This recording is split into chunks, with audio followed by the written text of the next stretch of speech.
Okay, so we are starting the unit on worms, and like I said, it's going to be divided into 3 segments, but we're going to be tested over all of it at once. The first one will be flatworms because they're the most primitive, and again, we're working from the most primitive up to the more advanced. So just like with every time we look at this slide, and it helps kind of keep in mind where we're going and where we've come from. We've done Porifera, we've done Nidaria. Now we're moving on to this one, which is called Platyaminthes, which is a fun word to say, Platyaminthes. That is flatworms. Nematodes are roundworms, and annelids are segmented worms. So the annelids are like the leeches and earthworms, the worms we're more familiar with. But we're going to learn about all 3 of the worms together. Then mollusks is the one after that. And remember, we already did arthropods, so we'll skip that one and we'll go to starfish. Echinoderms are starfish. So we're moving along at a really good pace. I'm not sure where we're going to end up before Christmas, but I'll try and end us at a good note. I'm still kind of deciding what I want to do for finals. I've done it both ways with this class. I've done a comprehensive final where it's like a test. And then I've also done a project final. A lab. I've heard more people say that they like the project finals than a test final. So we'll see. We'll see how I feel. But anyways, we will be moving on with Platyaminthes today. We've still got a long ways to go. We've got our more advanced, cooler animals over here. We will do a worm dissection, an earthworm with this unit as well.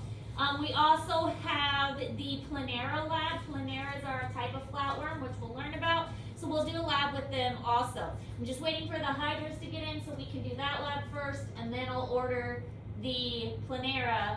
I think I'm still waiting on the funding for that. Anyway, we'll get to it when we get to it, but it's in the works. All right, so a couple important things about the classification of Platyaminthes. So again, we're in domain Eukarya, and you do need to write these down. We're in the domain Eukarya, which nucleus surrounding DNA. Then we have a kingdom Animalia and phylum Platyaminthes. Class is next, and there are 4 main classes that we're going to learn about: Turbellaria, Monogenia, Trematoda, and Cestoidea. Turbellaria are non-parasitic and aquatic, so this is one of the few that are not parasites, but the others are all parasites. Monogenia is ectoparasites, ecto meaning outside. We'll talk about that a little bit more. But these are flukes, so they attach to the outside of the body. Trematoda, these are all parasitic worms. And then we have Cestoidea, which are also all parasitic, and those are your fun tapeworms. So we are going to learn all about this.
times these flatworms don't actually eat something. They absorb it across their surface. Sometimes they actually eat, but being flat allows them to absorb things across their membrane better. That's the strategy of the tapeworm. The tapeworm like pokes its head into the intestines, and then it has this long trailing body, and it just absorbs the nutrients right through its body. So the Planera, the Fasciola, which is a type of fluke, and then the tapeworm. If we were looking at like the abundant flukes, which are the trematodas, they're going to be one of the most abundant. Tapeworms and then planaria are pretty abundant. The monogenia, these are a little more, not as many of those. So there's mostly going to be flukes and tapeworms. We're dissecting an earthworm? We're dissecting an earthworm. There's more to seeing an earthworm than you may realize. Alright, you do need to write all of this down because all of this is kind of referring to flatworms, platyominthes in general. Platyominthes are flatworms believed to be the first hunters. So they are actively seeking out a host, and one of the things we'll learn is that they have weird life cycles. And sometimes, especially in the roundworms, they have more than one host in their life cycle. So the idea with these parasites is they want to get the nutrients they need from their host, but they don't want to kill their host. If they kill their host, they just have to find another. So it's not to their benefit to kill them. So they try and take what they need without fully destroying their host. As far as flatworms, there's over 20,000 species, and most of them are parasitic. We will be looking at the Planera in lab. The Planera is one of the few that is not parasitic. They are unsegmented, so think of like an earthworm and how it has those rings all the way around it. These don't have that, they're just flat. And they have bilateral symmetry. Remember we've talked about that symmetry before and how these cnidarians had radial symmetry, so that was like if you cut them like a pizza. Bilateral symmetry is what we have and what many organisms have. It's where you cut them in half down the center and the two sides are the same. So like we've got an arm on each side, a leg on each side, an ear on each side, that kind of thing. Flatworms are the same as that. They are found in ocean water, freshwater, on land, and in the bodies of other organisms. So found in lots of different places, and that's one of the strategies that allows them to survive so well. It's being found in so many places.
So you can't really see this chart, but it's just kind of comparing the different kinds of flatworms.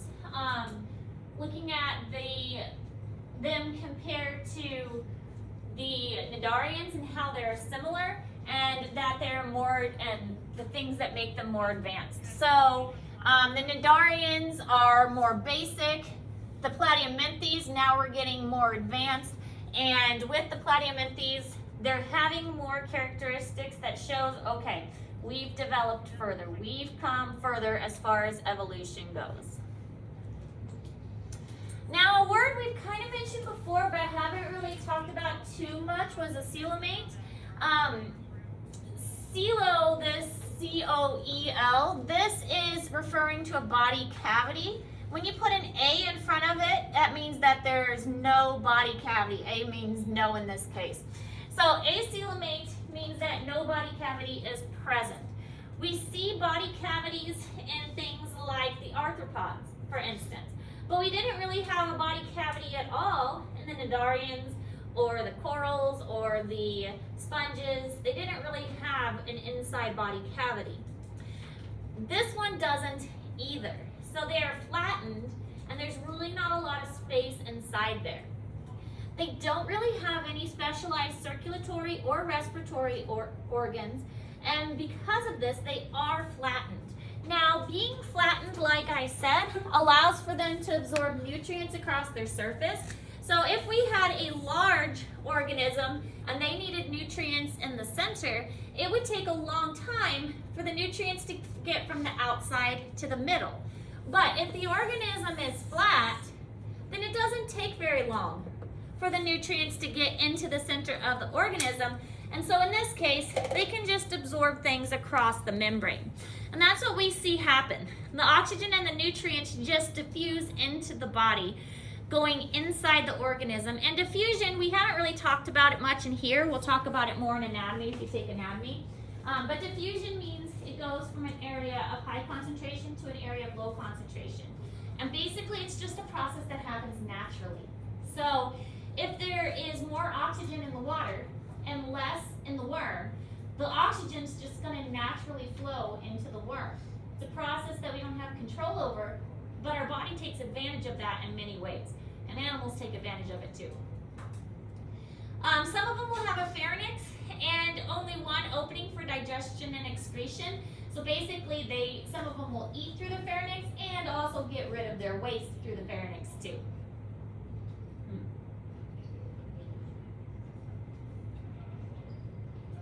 We do see this get more complicated in the more advanced worms, like the roundworms and the segmented worms.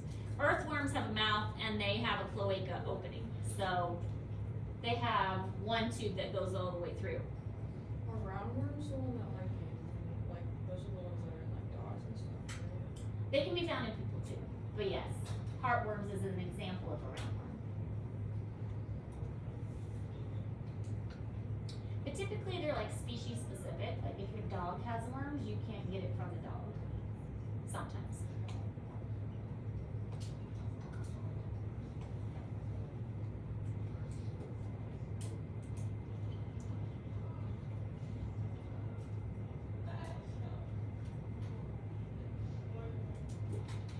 So here's what a typical flatworm looks like. This is a planaria, and this is what we're going to be looking at in one of the labs that we do. The planaria it looks like little cross eyes. It's really kind of funny. They are eye spots. The eye spots allow them not to see like we see. Basically, they can see light or dark. They can sense the intensity of light. They can sense, okay, there's something bright over here or there's a shadow over here. So that's really the extent of their eye spots. But they have these, they're starting to get a nervous system, which we didn't really see in the other organisms. And they do have distinct reproductive organs, and this is an excretory system here. So they're getting a little more advanced than what we saw in the cnidarians, the jellyfish, and the corals. These are what the flukes look like.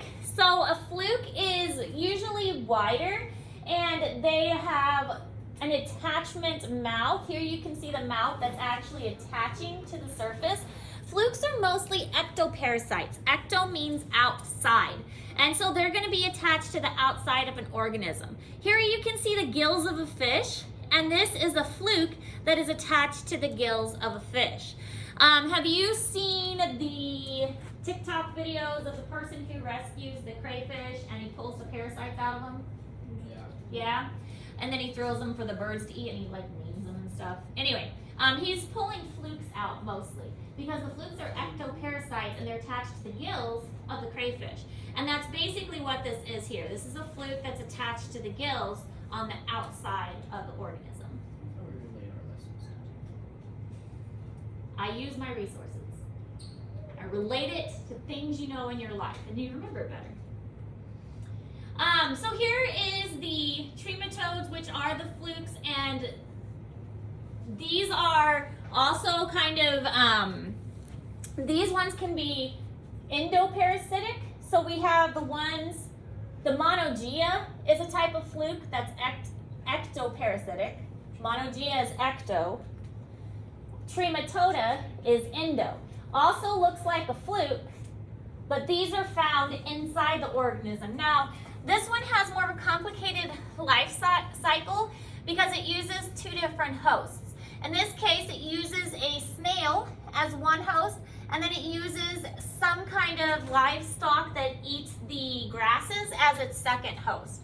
So they'll like lay the eggs out of the, or they'll emerge out of the snail. They'll lay their eggs in the grass, and then the livestock eats the grass, and then it goes back into the snail. So especially with the roundworms, we will see two life cycles or two hosts necessary for their life cycle.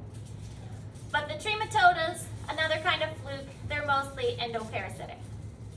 Now these are really weird. The cystoidea, which are the tapeworms. These also have two hosts. One host is in the cow and the other host is in the human.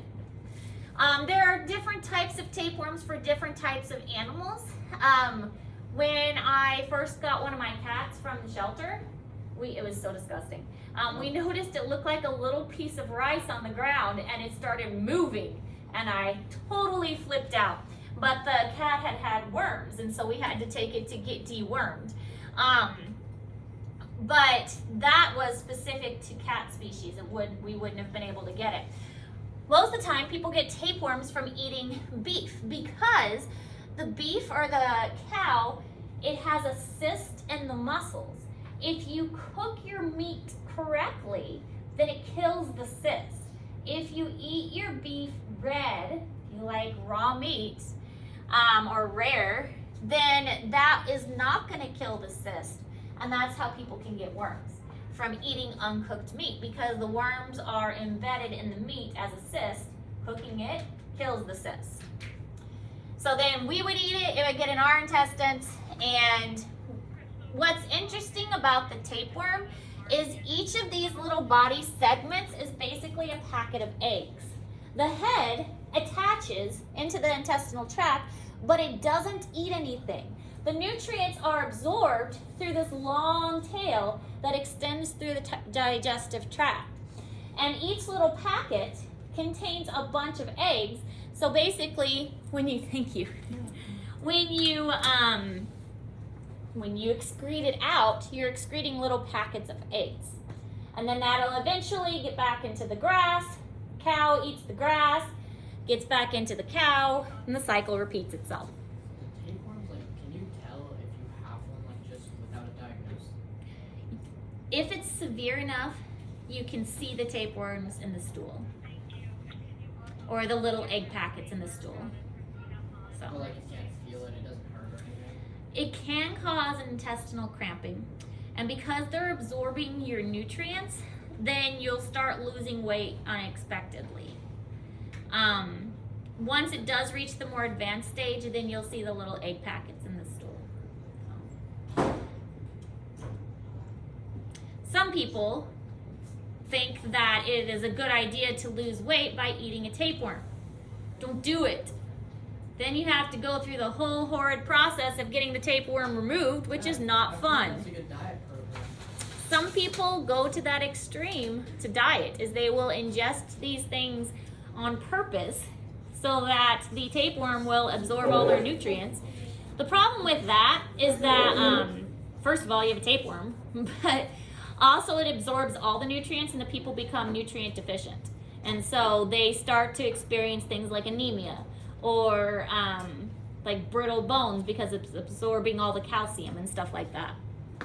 So anyways, that's all the material we're going over for today. Platyominthes are flatworms. We have the endoparasitic ones and ectoparasitic ones. They are acoelomates, which means they don't have a body cavity. They are not segmented, and they are bilaterally symmetric. They do have organs for specific purposes. Remember, we didn't really have organs per se in the more primitive creatures, but now we've got like a nervous system. We've got a little, it's not really a brain, but kind of a brain. Most are parasitic. They diffuse the nutrients right across the surface, often have a pharynx, and you will need to be able to identify the pictures. You need to know that was a tapeworm, you need to know that that was a fluke, and so on. And that's a planaria. Any questions on any of that? For the flukes, can we just put fluke, or does it have to be more descriptive of it? For that one, you can just put fluke. Any other questions? Okay, your new assignment is a flatworm video, and it's going to talk about them being one of the first hunters because as I said, they were one of the first to actively start hunting food instead of being kind of passive like the jellyfish and the corals were. Jellyfish and corals don't really hunt things down even though they eat other animals. They're kind of passive about it. So the flatworms are one of the first hunters, and that's what the video is talking about. For your sub tomorrow, you will finish up this video, and also I'll put an additional assignment in. It talks about different survival strategies that the flatworms have. Any questions? Is it a video as well? No. The survival strategies is more of a search the internet for answers kind of thing. I'd rather do that. Web quest. Any other questions? All right. Get to work. If you have questions, let me know.